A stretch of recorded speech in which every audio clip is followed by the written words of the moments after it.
Is your Total Wireless card not working?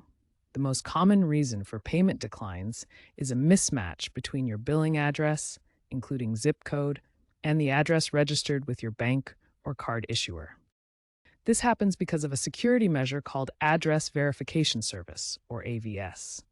AVS prevents fraud by verifying that the billing address you provide during checkout matches the one registered with your card issuer.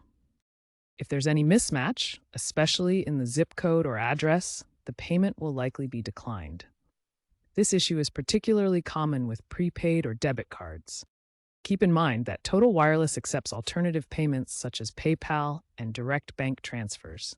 These methods bypass AVS, helping to resolve the issue. To fix the billing address mismatch, first log in to your bank or card issuer's website or app. Double-check and update your billing address to ensure it's exactly the same as what you're entering on the Total Wireless website or app. Next, contact Total Wireless support at 1-866-345-6627 to explain the issue. They may be able to help verify your account. Finally, disable any VPNs you may be using, as these can cause geolocation mismatches and payment declines.